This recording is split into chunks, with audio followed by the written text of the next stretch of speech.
জন্ম নিলে মৃত্যু তো স্বাভাবিক, তবে মৃত্যুর পরও যেটা থেকে যায় সেটা হলো মানুষের কাজ। ডলি রয় চলে গেছেন, কিন্তু থেকে গেছে তার তৈরি করে যাওয়া এই ডলিস টি শপ। ভারতবর্ষের প্রথম মহিলা টি টেস্টার এবং টি অকশনার হিসেবে পরিচিত ডলি রয়। তিনি এই দক্ষিণ কলকাতার দক্ষিণাপনে এসে শুরু করেছিলেন এই টি শপ, যেখানে পাওয়া যায় দেশের বিভিন্ন প্রান্তের চা, যেমন আসাম টি, দার্জিলিং টি, নীলগিরি এবং আরও নানান কিছু। প্রথমত তো শুরু করেছিল শুধু চা দিয়েই, যে বিভিন্ন ধরনের চা পাওয়া যাবে, তবে এখন সঙ্গে পাওয়া যাচ্ছে কোল্ড টিও এবং কিছু স্ন্যাক্সের আইটেমও।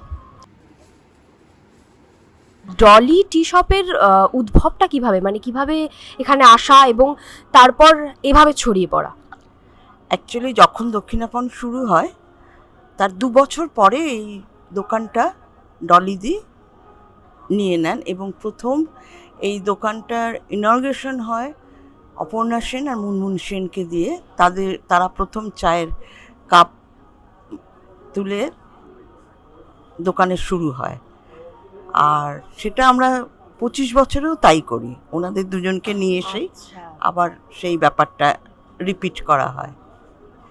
ডলিদি হচ্ছেন প্রথম মহিলা টি টেস্টার অ্যান্ড অকশনার ভারতবর্ষে, প্রথম।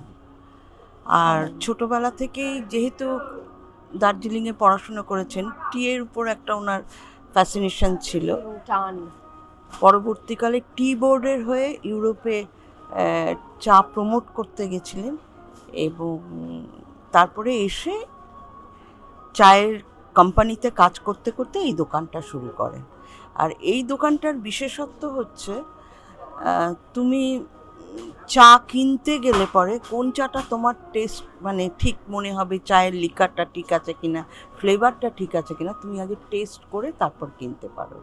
ডলিদির আরেকটা আইডিয়া ছিল, সেটা হচ্ছে সবাই তো মিষ্টির বাক্স নিয়ে এটা ওটা নিয়ে মানুষ আত্মীয় স্বজনের বাড়িতে যায়।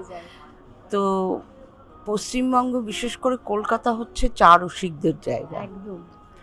তো উনি সেটাকে চায়ের গিফট আইটেম হিসেবে চায়ের বাক্স নিয়ে গেলেন, চায়ের বাক্স, চায়ের সিল্ক পাউচ, জুট পাউচ, নানান রকম গিফট আইটেম দিয়ে চা নিয়ে যাওয়ার ব্যাপারটা মাথায় নিয়ে এসে সেইভাবে তোমার এটাকে মানে এটা চলতে যাত্রা শুরু হয় এভাবে। গরমকালে ভীষণ পছন্দ করে কোল্ড টি। আমাদের নানান রকম আইটেম আছে কোল্ড টির, বিভিন্ন রকম ফ্রুট ক্রাশ দিয়ে, লেমন দিয়ে, আইস টি সমস্ত। আর শীতকালে খুব পছন্দ করে সবাই গলার জন্য লেমন জিঞ্জার, হানি জিঞ্জার। আর স্পেশাল আমাদের হচ্ছে বিভিন্ন ধরনের দার্জিলিং চা। আচ্ছা, এখানে কি কি ধরনের চা কিনতে পাওয়া যায়? মেইনলি আমরা দার্জিলিং সেল করি, তাছাড়া আসাম আছে, নীলগিরি আছে, নানান রকম আছে, কিন্তু মেইনলি দার্জিলিং। আর আমরা দার্জিলিং চাটাকে মার্কেটিং করি পিকিং টাইমসের উপরে। আচ্ছা, হ্যাঁ, যেমন ফার্স্ট ফ্লাস সিজনের প্রথম চা, সেকেন্ড ফ্লাস তারপরে, এরকমভাবে। এই যে ডলি টি শপ, সেখানে তো শুধু চা নয়, দেখছি চায়ের সঙ্গে টাও কিছু পাওয়া যায়। কি কি রয়েছে টায়ের মধ্যে? নানান রকম স্যান্ডউইচেস আছে, কাবাব আছে। আগে আমরা ফ্রাইটা করতাম, এখন একটু বন্ধ রেখেছি। আর পাস্তা, এরকম নানান রকম কেক, আমাদের নিজেদের তৈরি করা কেক, এসব।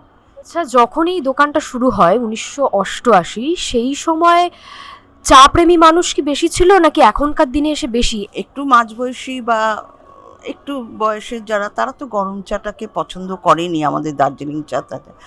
ইয়াং জেনারেশন যেটা পছন্দ করে নানান রকম কোল্ড টি। কফি এখন প্রচুর চলে, ঠিক কথা, কিন্তু চায়ের যেহেতু কোনো ক্ষতিকারক দিক নেই সে অর্থে, বরং হেলদি ড্রিঙ্কস, তো সেই হিসেবে চা চলছে।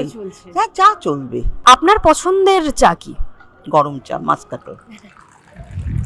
চা খাওয়া আর বই পড়া একসঙ্গে আপনাদের জন্য রইল একটা দুর্দান্ত ঠিকানা, ডলিস টি শপ।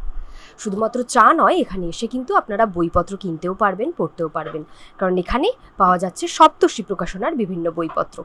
তাহলে আর দেরি না করে চলে আসতে হবে দক্ষিণাপনের ডলিস টি শপে। আর এইরকম আরও নানা কন্টেন্ট দেখতে আপনাদের চোখ রাখতে হবে দ্য ওয়ালে, কারণ খবর এখন এখানেই।